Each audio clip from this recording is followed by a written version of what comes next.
Morning everyone. In today's class we will discuss about Bohr's model of an atom. आज हम bore ने जो model दिया था एटम को उसके बारे में डिस्कस करेंगे.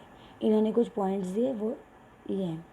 An atom has positively charge nucleus at its centre and the most of the mass of the atom is in the nucleus. इन्होंने अपने जो मॉडल दिया था एटम का उसमें उन्होंने पहला पॉइंट बोला कि जो एटम है वो क्या है, पॉजिटिवली चार्ज न्यूक्लियस है.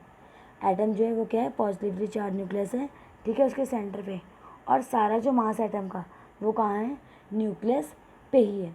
ठीक है बेटा. सेकेंड पॉइंट इन्होंने बोला the electron revolve around the nucleus in special orbits called discrete orbits. उसका इन्होंने बोला जो इलेक्ट्रॉन है वो रिवॉल्व करते हैं न्यूक्लियस के अराउंड स्पेशल ऑर्बिट्स में, जिनको क्या बोला जाता है, डिस्क्रीट ऑर्बिट्स बोला जाता है. थर्ड पॉइंट इन्होंने बोला these orbits are called shells और energy levels and are represented by the letters K, L, M, N, etc. और नंबर एज 1, 2, 3, 4 एक्सेट्रा. उसका इन्होंने बोला कि ये जो ऑर्बिट्स हैं या फिर इनको क्या बोल सकते हैं हम, शेल्स भी बोल सकते हैं और एनर्जी लेवल्स भी बोल सकते हैं. इनको हम किससे रिप्रेजेंट करते हैं, लेटर से, जैसे कि K, L, M, N, N, जैसे आपको यहाँ पे दिख रहा होगा. और इनके जो नंबर है वो क्या होंगे, ठीक है, 1, 2, 3, 4. While revolving in the discrete orbit the electron do not radiate energy. और वो ये भी बोल रहे हैं कि ये जो इलेक्ट्रॉन्स हैं जब ये इन डिस्क्रीट ऑर्बिट्स में क्या करते हैं, रिवॉल्व करते हैं, तो ये एनर्जी क्या नहीं करते, रेडिएट नहीं करते. ठीक है बेटा. Next is distribution of electron in different shells. ठीक है, कि किस तरीके से अलग अलग शेल्स में क्या होते हैं, इलेक्ट्रॉन को रखा जाता है. ठीक है बेटा, ये आपको शेल्स दिखाई दे रहे हैं KLMN. इनमें क्या किया जाता है, हम क्या रखते हैं, इनमें इलेक्ट्रॉन्स को फिल करते हैं, जैसा कि अब हम नीचे करेंगे. तो ये अब आपको तरीका बताया जाएगा कि कैसे ये किया जाता है. ठीक है. The distribution of electrons in different shells are suggested by Bohr and Bury. कि ठीक है, ये जो इलेक्ट्रॉन्स का डिस्ट्रीब्यूशन था सेल्स में, इसको किसने बताया था, बोर ने बताया था और बरी ने बताया था. उन्होंने इसके लिए कुछ रूल्स दिए. ठीक है, तो जो पहला रूल है वो क्या है, the maximum number of electron in the shell is given by formula 2n². उन्होंने बोला कि जो मैक्सिमम नंबर ऑफ इलेक्ट्रॉन जो किसी शेल में जाएंगे वो किस फार्मूले के थ्रू जाएंगे, 2n² के फार्मूले के रूप में जाएंगे, जिसमें n क्या होगा, नंबर ऑफ शेल होगा, जिसमें 1, 2, 3, 4 ऐसे करके नंबर आगे बढ़ते रहेंगे. तो यहाँ पे आपको दिख रहा होगा कि फर्स्ट शेल में यानी K शेल में कितना है, 2n² है. तो 2 × 1 का स्क्वायर इज 2 इलेक्ट्रॉन. उसी तरीके से L में क्या होगा, 2n², तो n की जगह 2 आ गया, तो 2 का स्क्वायर कितना हो गया, 4, तो कितना आ गया, 8 इलेक्ट्रॉन. उसी तरीके से 3 की जगह 2, यहाँ पे n की जगह कितना आ गया, 3 आ गया, उसका स्क्वायर करा तो कितना आ गया, 9, 9 2 18 इलेक्ट्रॉन आ गया. उसी तरीके से 4 को लिया, 4 का स्क्वायर किया तो कितना आ गया, 32 इलेक्ट्रॉन आ गया. तो सिंपल सी बात ये है कि जो K, L, M, N है उनमें जो इलेक्ट्रॉन रखे जाते हैं, फर्स्ट वाले में जो K है उसमें 8 रखे जाते हैं, नहीं, फर्स्ट वाला जो K है उसमें 2 रखे जाते हैं, L में 8 रखे जाते हैं, M में 18 रखे जाते हैं और N में 32 रखे जाते हैं. ठीक है बेटा.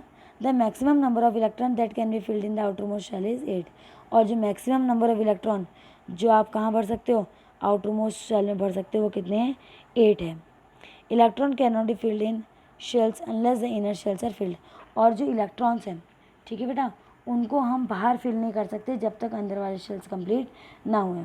यहाँ पे आपको देखो डिस्क्रिप्शन दे रखा है कि किस तरीके से क्या है एलिमेंट का जो एटॉमिक क्या है, एटॉमिक क्या है बेटा, एटॉमिक जो मास है, ठीक है, उसके बेसिस पे क्या कर रखा, और जो एटॉमिक नंबर है उसके हिसाब से इनको क्या कर रखा, इनको इनके अंदर इलेक्ट्रॉन्स को क्या कर रखा, फिल कर रखा है. ये आपका स्ट्रक्चर होगा. जैसे हाइड्रोजन में देखो आपको 1 इलेक्ट्रॉन मूव करता हुआ दिखाई दे रहा होगा, हीलियम में 2, लिथियम में 3, बेरिलियम में 4. इस तरीके से इलेक्ट्रॉन क्या होते जाएंगे, बढ़ते जाएंगे. लेकिन स्टेबल जो एटम है वो वही होगा जिसमें क्या होगा, जिसमें इलेक्ट्रॉन क्या होंगे, कंप्लीट होंगे. ठीक है बेटा. Next is valency. वैलेंसी आपको पहले वाले चैप्टर में बताया था कि कंबाइनिंग कैपेसिटी होती है किसी भी एटम में, ठीक है, किसी भी एलिमेंट के. ठीक है, जो इलेक्ट्रॉन प्रेजेंट होता है आउटर मोस्ट शेल में उनको क्या बोला जाता है, वैलेंस इलेक्ट्रॉन बोला जाता है. और अगर एक एटम जो है, अगर किसी भी शेल में क्या होता है, जो इलेक्ट्रॉन्स है वो कम्प्लीटली फिल्ड होते हैं, ठीक है, तो वो जो एलिमेंट होगा वो इनर्ट होगा.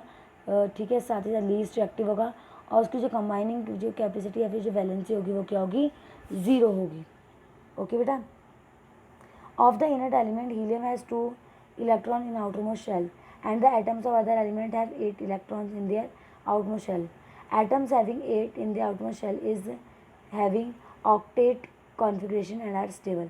ठीक है, और जिन एटम्स का क्या होगा, आउटरमोस्ट शेल पूरा कंप्लीट होगा, 8 इलेक्ट्रॉन्स होंगे, वो उनका ऑक्टेट जो होगा कंप्लीट होगा, तो वो जो एटम्स होंगे वो क्या होंगे, स्टेबल होंगे. If an atom outermost shell is not completely filled it is not stable. और अगर कोई एटम जिसकी आउटरमोस्ट शेल भरी भी नहीं है वो क्या होगा, वो स्टेबल नहीं होगा. It will try to attain stability by losing, gaining और शेयरिंग इलेक्ट्रॉन.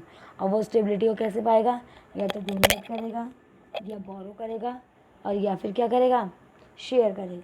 ठीक है, इन 3 तरीक़ों से क्या कर सकते हैं, वो खुद को स्टेबल बना सकते हैं. Hydrogen, lithium, sodium atoms can easily lose an electron. जैसे कि आपको बताया गया है कि हाइड्रोजन, हीलियम, लिथियम, सोडियम जो है ये एक इलेक्ट्रॉन लूज करके स्टेबल बन सकती हैं. So their valency magnesium can lose 2 electron. उसी तरीके से जैसे जैसे जो बाहर वाले ऑक्टेट में जितने इलेक्ट्रॉन्स हैं उसके बेसिस पे क्या क्या होता है, आपकी वैलेंसी डिसाइड होती है, उस हिसाब से इलेक्ट्रॉन भरे जाते हैं. Next topic is atomic number. The atomic number of an element is the number of protons present in nucleus of atom of an element. Atomic number जो है उसे Z से डिनोट करते हैं. ठीक है, ये बताता है जो नंबर ऑफ प्रोटॉन्स प्रेजेंट है किसी भी एटम में उसकी अमाउंट बताता है. ठीक है, जैसे हाइड्रोजन का एटॉमिक नंबर क्या होगा, 1 होगा, हीलियम का 2 होगा, लिथियम का 3 होगा. ठीक है, इस तरीके से. Next is mass number. ठीक है, जो मास नंबर होता है वो क्या होता है, sum of protons plus sum of neutrons in atom. मतलब मास नंबर क्या होगा, प्रोटॉन का और न्यूट्रॉन का sum. Next topic is isotopes. Isotopes जो होते हैं वो सेम एलिमेंट के क्या होते हैं, सेम एलिमेंट होते हैं, उनके जो एटॉमिक नंबर होते हैं वो भी सेम होते हैं, लेकिन उनके जो मास होते हैं यानी कि एटॉमिक मास जो होता है वो क्या होता है, अलग होता है. जैसे आपको यहाँ पे दिखाई दे रहा होगा, हाइड्रोजन के 3 आइसोटोप्स हैं, प्रोटियम, ड्यूटीरियम और ट्राइटेरियम. तो ये देखो, फर्स्ट 1H1 वाला जो है वो प्रोटीरियम है. ठीक है, 2H1 वाला ड्यूटीरियम है और 3H1 वाला ट्रीटियम है. ठीक है, कार्बन के भी 2 आइसोटोप होते हैं, एक होता है 12,6C, 14,6C. ठीक है, और इसी तरीके से क्लोरीन के भी 2 आइसोटोप होते हैं, 35,17. ठीक है, क्लोरीन और 37,17 क्लोरीन. और लास्ट जो हमारा टॉपिक है वो है आइसोबार्स. आइसोबार्स क्या होते हैं, अलग अलग एलिमेंट के क्या होते हैं, अलग अलग एलिमेंट होते हैं, अलग अलग उनके एटॉमिक नंबर होते हैं, लेकिन उनके जो मास नंबर होते हैं यानी कि एटॉमिक मास जो होता है वो क्या होता है, सेम होता है. ठीक है, तो जो पेयर एलिमेंट का उनमें क्या है, सेम नंबर ऑफ क्या है, न्यूक्लियॉन्स है. ठीक है, जैसे आपको यहाँ पर आर्गन और कैल्शियम का दिख रहा होगा कि कैल्शियम का जो एटॉमिक मास है वो कितना है, 40 है.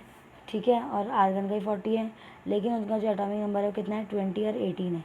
तो इसका मतलब ये क्या है, आइसोबार्स हैं. ठीक है, और लास्ट है जैसे Fe, निकल और फेरस है, निकल का देखो कि 5826 Fe है, 5827 Ni है. तो इस तरीके से क्या होता है, अलग अलग तरीक़ों से क्या किया जाता है, आइसोटोप्स हो गया, आइसोबार्स हो गया, इनको क्लासीफाई किया जाता है, बताया जाता है कि ये क्या है. ठीक है बेटा, इतना क्लियर हो गया आप लोगों को सबको. That's all for today. Thank you बेटा.